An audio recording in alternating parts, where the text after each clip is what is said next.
সবাইকে আন্তরিক প্রীতি ও শুভেচ্ছা জানিয়ে আজকের ভিডিওটি শুরু করছি। আজকের ভিডিওটিতে আমরা আলোচনা করব যজ্ঞের আগুনে পুড়ে অহংকার, জ্বলে উঠল মানবতা। আলোচনা যাওয়ার আগে যারা আমার চ্যানেলে নতুন তারা অনুগ্রহ করে চ্যানেলটি সাবস্ক্রাইব করুন এবং পাশের বেল বাটনটি ক্লিক করে অল নোটিফিকেশন অন করে রাখুন। চলুন শুরু করা যাক। শ্রাবষ্টিনগর তখন প্রপাতের কোমল আলোয় ধীরে ধীরে জেগে উঠেছে। পূর্ব আকাশে সূর্যের প্রথম কিরণ লালসে আভায় মেঘের কিনারা শুয়ে আছে। নগরের শুরু পথগুলিতে গৃহস্থদের পথচারণা শুরু হয়েছে। কেউ জল তুলেছে, কেউ গোবর মেঘে উঠোন পরিষ্কার করছে, কেউ বা গৃহদেবতাদের সামনে ধূপ জ্বালাচ্ছে। বাতাসে ভেসে আছে সিদ্ধ শালের গন্ধ, কোথাও ঘি ঢালায় আহুতি দোয়া। এই নগরীর এক প্রান্তে অনাথ পিণ্ডিকের দান করা জেতবন বিহারে তখন গভীর শান্তি। শাল ও অশোক গাছের ছায়ায় বসে ভিক্ষুগণ ধ্যানরত। পাখির ডাক ছাড়া আর কোনো শব্দ নেই। সেই নীরবতার মধ্যেই ধীরে ধীরে উঠে দাঁড়ালেন তিনি, শ্রদ্ধেয় করুণাময় সর্বজগতের শিক্ষক তথাগত বুদ্ধ। তিনি শিবর পরিধান করলেন, পাত্র হাতে নিলেন। তার চলনে কোনো তাড়াহুড়া নেই, আবার কোনো দ্বিধা নেই, যেন প্রতিটি পদক্ষেপে পৃথিবীর ভারসাম্য রক্ষা হয়। ভিক্ষু সঙ্গকে শান্ত দৃষ্টিতে দেখে তিনি জেতবন ত্যাগ করলেন, শ্রাবস্তী নগরীর দিকে অগ্রসর হলেন। শ্রাবস্তীর মধ্যভাগে তখন ব্যস্ততা। সেই নগরের এক সমৃদ্ধ ব্রাহ্মণ অজ্ঞিক বারদাস, তার গৃহে আজ বিশেষ যজ্ঞ। বেদপাতে মুখরিত আঙ্গিনা, হোমকুণ্ডে প্রজ্বলিত অগ্নিশিখা আকাশের দিকে উঠে যাচ্ছে। ঘি, তিল, সমরস সব আহুতি অগ্নিদেবকে তুষ্ট করার জন্য নিবেদিত।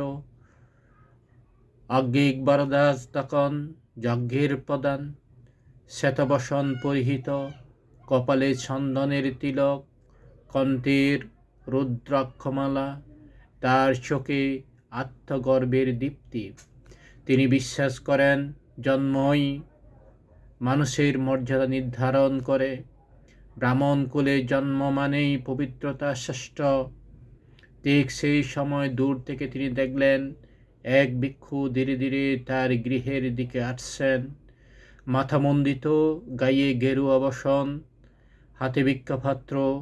ব্রাহ্মণের মুখ মুহূর্তে কঠোর হয়ে উঠল। থামো, তিনি উচ্চস্বরে বললেন। হে মণ্ডিত মস্তক, হে শ্রমণ, হে বৃষল, সেখানেই দাঁড়াও। যজ্ঞের মন্ত্রপাঠ থেমে গেল। উপস্থিত লোকেরা বিস্মিত হয়ে তাকালো। সেই ভিক্ষু থামলেন।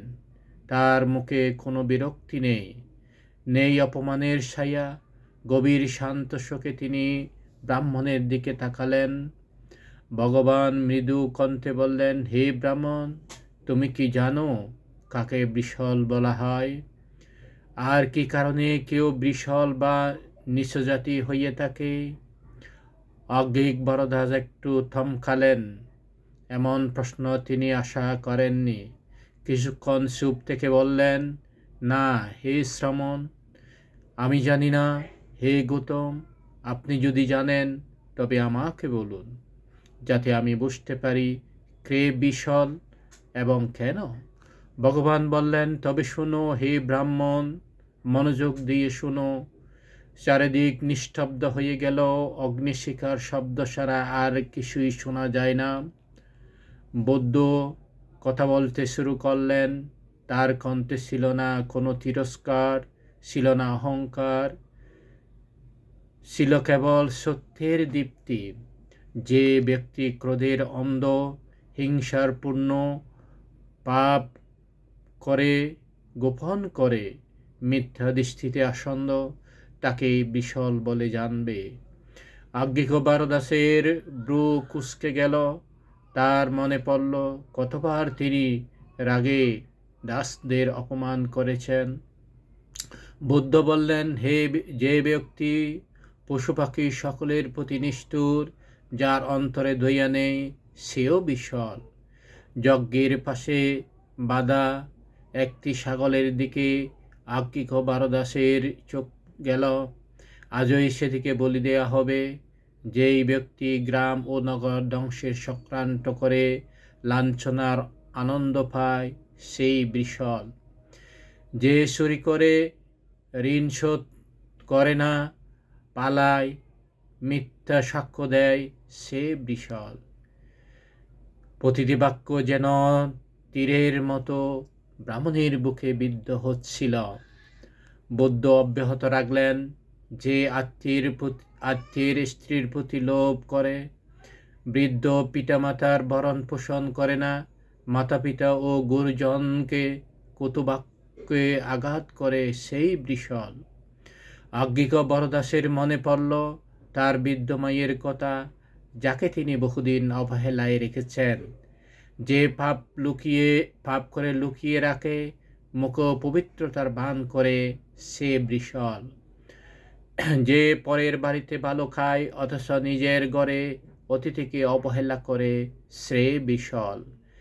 যে শ্রমণ ও ব্রাহ্মণকে প্রতারণা করে, ক্ষুধার্তকে কটু কথা বলে, সেই বিশাল। বুদ্ধের কণ্ঠে তখন বজ্র নিঘোষের মতো দৃঢ়তা। যে অহংকার নিজের প্রশংসা করে, অন্যকে ঘৃণা করে, ক্রোধে স্বার্থপরতায় পাবে লজ্জাহীন, সে বিশাল। যে বুদ্ধ তার শিষ্য ও সত্য সন্ধানীদের নিন্দা করে, সে বিশাল। তারপর ভগবান বললেন, যে অর্হৎ নয় অথচ নিজেকে অর্হৎ বলে, সে মহাচোর। যে বিশালের সেই অদম, চারিদিকে নিস্তব্ধতা, অগ্নিশিখা যেন ক্ষীণ হয়ে এসেছে।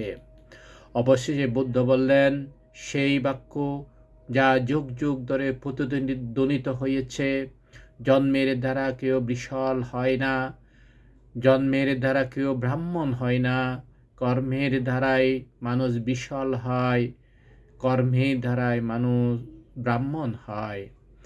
এই কথায় আজ্ঞিক বরদাসের ভিতর কিছু ভেঙে পড়ল। তার অহংকার, তার জন্মগর্ব যেন অগ্নিতে পুড়ে ছাই হয়ে গেল।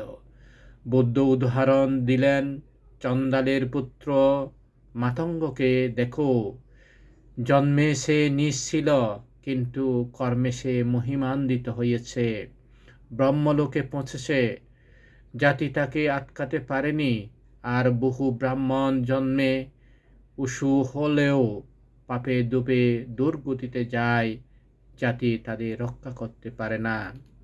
আজ্ঞিক বরদাস তখন কাঁপছেন, তার চোখের জল, তিনি বুঝতে পারছেন আজ পর্যন্ত তিনি আগুন পুজেছেন, কিন্তু হৃদয়ের অন্ধকার দূর করেননি।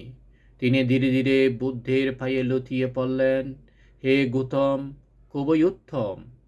আপনি যেমন অন্ধকার প্রদীপে ধরেন, তেমনি আমার অজ্ঞানতার অন্ধকার দূর করেছেন। তিনি কাঁপা কণ্ঠে বললেন, আমি আপনার ধর্মের এবং ভিক্ষু সঙ্গের শরণ গ্রহণ করেছি। আজ থেকে জীবনের শেষ দিন পর্যন্ত আমাকে আপনার আশ্রিত উপাসক হিসেবে গ্রহণ করুন। বুদ্ধ মৃদু হাসলেন। তার সেই হাসিতে ছিল করুণার অসীম আলো। যজ্ঞের অগ্নি তখন নিভে এসেছে, কিন্তু অজ্ঞি বরদাসের হৃদয়ে এক নতুন আগুন জ্বলছে, জ্ঞান, দয়া ও সত্যের আগুন। সেদিন শ্রাবস্তিতে এক ব্রাহ্মণ শুধু যজ্ঞ ত্যাগ করেননি, ত্যাগ করেছিলেন অহংকার, আর সেই ত্যাগই তাকে সত্যিকার ব্রাহ্মণ করে তুলেছিল। পরিশেষে আবারও বলবো, নিত্য নতুন ভিডিও পেতে অনুগ্রহ করে চ্যানেলটি সাবস্ক্রাইব করুন এবং পাশের বেল বাটনটি ক্লিক করে অন নোটিফিকেশন অন করে রাখুন। তো আজ এ পর্যন্ত, সবাই ভালো থাকুন, সুস্থ থাকুন।